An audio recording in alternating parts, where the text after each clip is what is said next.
think I'm just gonna sit here. I don't know if you're on an angle. I'm so sorry. This is crazy. I've never done a video like this before. Hello everyone. Oh, I didn't introduce myself. My name is Sharie. I recently turned 18. Yeah, and that's why I've been having these thoughts about growing up. Yesterday, I filmed this video and I just did not feel like right. I had points and like things that I wanted to say, but it just didn't come out as authentic as I wanted it to. And so I wanted to refilm it today. And I was like, you know what, we're gonna zoom in. This is like my little cozy corner. So I zoomed in a bit, you know, I'm not sitting up anymore. I'm just like leaning on some pillows. And the conversation that I wanted to have with you guys was just about growing up. And there's so much I want to talk about because I feel like when you're younger and when you're a child, you don't notice other people growing up around you. But now when you're older, you just see people age more clearly. And that's not like a bad thing, it's just something you notice because you have more years to look back on.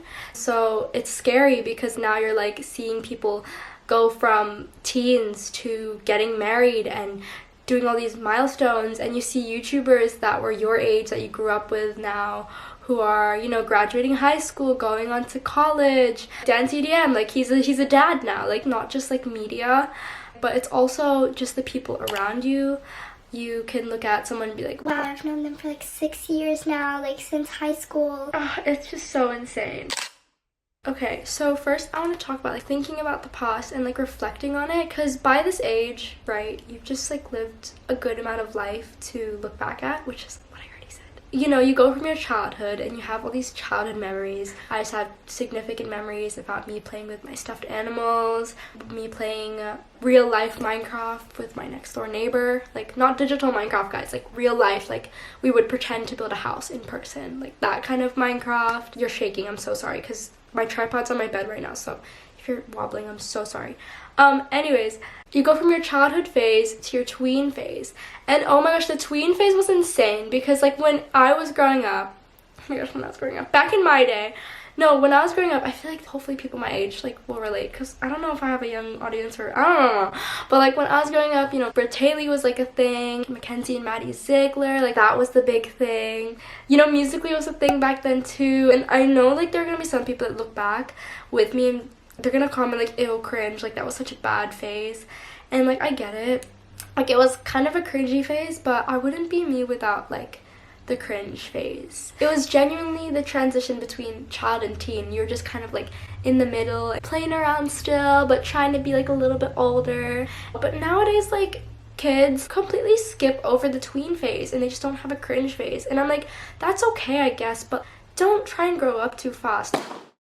Also, something that no one talks about, well, someone's probably talked about it, but is like the whole experience of high school. Going to school as a teenager, right? Like those are things you don't really get in like uni because you're not in those tight-knit classes anymore, and you know, you're not put in those silly little seating plans. And I just have so many like funny memories about group chats of the classes you're put in, and you guys just stay up talking on those group chats or just playing games till 12 a.m. with random people. When you're in your early teens, you're not really like segregated yet into like groups. Maybe that was just like my experience. Like as you grow older, obviously your values get more deep, so that's when you like start segregating into like groups and like you start like separating, right? But before that phase, it was so fun because you just got along with everyone. You know, it's kind of like a child thing, like you just get along with everyone because you're all like, you haven't really determined your values yet in life, and you just kind of just like play around, right? And then you get to the age where you start really finding your group of people. Some people find the wrong group, some people find the right group, and it just all depends on the kind of person you want to be and the kind of values you have. And I don't know, I feel like that's where I am now. I just went on a ramble. But basically, with all of these different phases, I get like really nostalgic about it sometimes because it's like, wow, like that was such a crazy phase of my life, and a little part of me like wants to go back. I want to like relive those high school memories and relive those like silly little discussions I would have with like random people that I don't talk to anymore.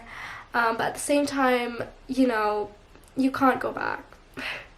As much as you want to, like, you can't. And I guess that's a scary thing about growing up, is like knowing that you can't go back and you can't relive things. And I guess the only thing that you can do is make the most out of now. You just have to always remind yourself, like, the only way you can move is forward. And spending all of your life, like, missing the year before or missing the past is honestly something you'll regret, because what's done is done and what's now is now. And while, like, I'm so grateful for every phase that I've been through as myself, I know that the only phase I can live through is the phase that I'm in right now. And I'm just trying to embrace this new era of young adulthood, I guess. And it's scary, but I know it's a phase that I'll look back at someday. I'm gonna, like, look back at my phase and be like, oh my gosh, I miss when I was 18, you know? So just embracing that and embracing this new chapter. Oh, I'm so sorry, like, you guys are literally wobbling. Anyways, I wanted to talk about all the big crazy decisions that you're expected to make at this age, right? It's absolutely insane. Actually, it doesn't even start at 18. It starts, like, at 15, when, like, the school's starting to ask you, what do you want to be when you grow up? as you get older, I haven't gotten any bigger, guys. I'm still the same height. But as you get older, the bigger decisions that you have to make, right? And it's like, oh, I don't know what to decide and I don't know what to do. And whatever decision you make, whether it's about a course, whether or not you want to buy something, I want you to do me a favor, right? And I want that favor to be making sure that the decision you make is because you want it and not because everyone else wants it for you. And I want to encourage you to, as much as possible, not be swayed by other people's opinions and make the decision because you want to. But basically, go against the pack, because I've seen so many people pick things based on what everyone else wants to do. And it's okay if that's what you want, right? But it's not okay if you're doing it because they told you to. Not even, like, courses and stuff, but I feel like even when it comes to things like buying new cars, and, like, that's okay, right? Like, you do you. But all I'm gonna say is, like, are you buying that car because you want to? Or are you only doing it to seek validation from everyone else? Because everyone else is doing that. And not just buying cars, like, little decisions, like, are you going to that party because you actually want to? Or are you only doing it to impress other people? Because is that really the best thing to do? You know what I mean? People are so heavily influenced by everyone else when it comes to making decisions. But, like, I want you to just stop and think. Because if you're only making these choices to seek validation from others, that validation that you get from everyone else, that, oh wow, you got a new car, or, oh, thanks for coming to my party, like, that validation is only short term. Their validation is never going to satisfy you, is never going to make you feel fulfilled in the long term. You know what validation lasts? The validation from yourself. Only you and your decisions from your heart will make you feel fulfilled. Every decision has pros and cons, of course. Like, no decision's going to just have pros, but at least you'll feel more at home and at peace with the decision that you make based on your own terms and not everybody else's. You get so much freedom around this age. It's insane. Well, basically, you have a lot of freedom, right? To buy what you want, to go to the places that you want, to hang out with the people that you want. It's like, there's so much change, right? And not even just that, like, you have freedom in your routine as well, because you go from such a rigid routine of waking up at 7 a.m. and going to school, going through 6 periods, and then coming home at exactly 3:20 p.m., right? It's, like, so rigid. But it changes so much when you're in uni or when you're just out of high school, because, like, the routine's not there anymore and you can basically do whatever you want. You can miss that lecture if you really want to. You can drive to a restaurant for lunchtime. You know, we couldn't do that in high school. If you were free to do anything you wanted every single day, your mind would kind of go a little bit insane. Your mind likes that routine. Your mind likes that consistency, familiarity. It likes some sort of comfort zone.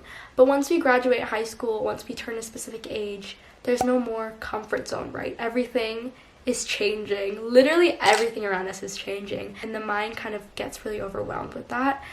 Because whilst it is freedom, right, at the same time it's not, because our mind is just not feeling free. In a chapter of your life where everything is changing and everything is just blah, blah, blah, blah, you need to find an anchor.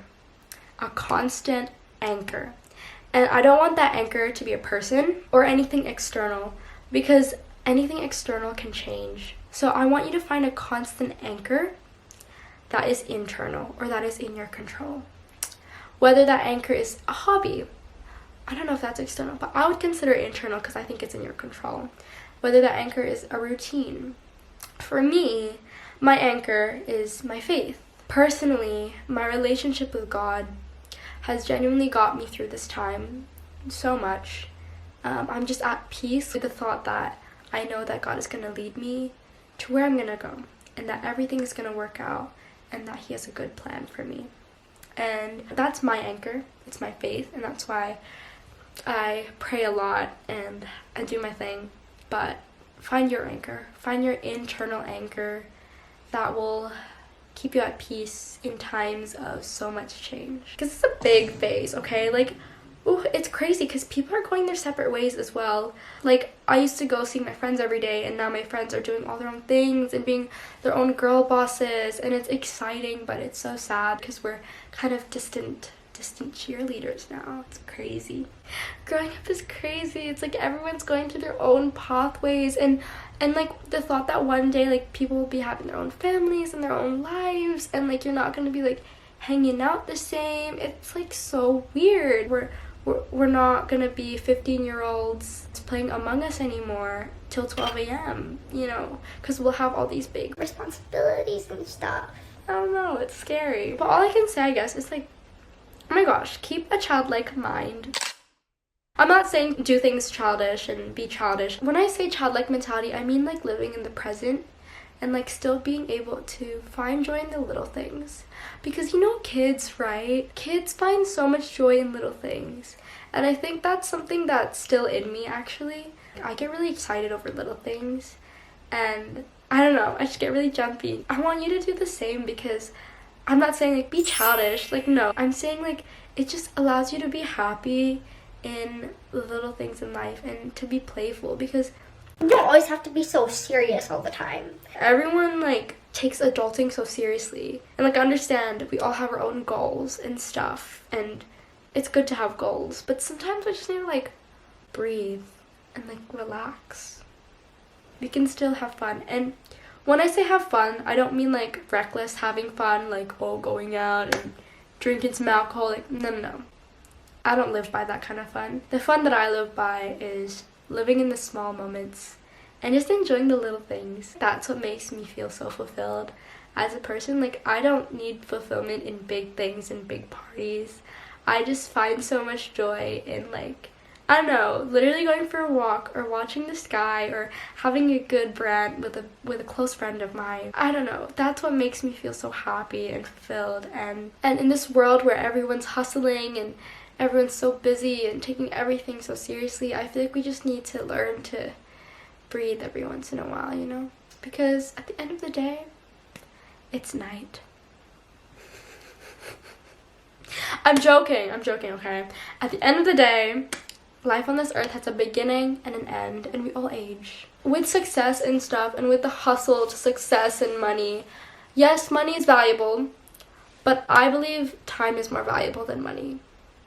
110%. And what we have is time. And what we can do with that time, what we do with that time is up to us. If we get to the end of our age and we have all this money, but we realize we never spent time with the right people, we never spent time making memories, you know, going on little trips, well, we can't get that back, you know, because we're going to be old and we're not going to be able to move as much and do things. So, like, we have time now, and we have to make the most out of that time, you know. Everyone wants to be successful, I'm sure, especially in this world, and I understand that. But you're never going to be satisfied with your success if you're not grateful for the success that you have now. If you're not grateful for what you've accomplished now. The reason why you're never going to be satisfied with your success in the future, if you're not satisfied now, is because you're only ever going to be wanting more. For example, you want to get 100K, right? You get there, you're not grateful for what you have now. You're not going to be grateful when you have 100K, because once you get there, you're going to be like, what's next? I want more, you know? And that's why gratefulness is so important. Just being content with everything that's going on in your life. Because if you're not content now, you'll never be content. You'll always be wanting more. My last note that I wanted to end with is that no one really has it all together. I don't have it all together. No one around me has it all together. We're all still figuring it out. So my advice is to find the right people to figure it out with together. Because, you know, we're never ever gonna find one significant answer to the meaning of it all. So yeah, I guess that's my rant about growing up. I actually said a lot, and I'm so glad I refilmed this because it felt like more authentic when I was speaking. I think I cooked there. Oh, what did I even say? Oh my gosh. Okay. Binge watch my videos. Bye.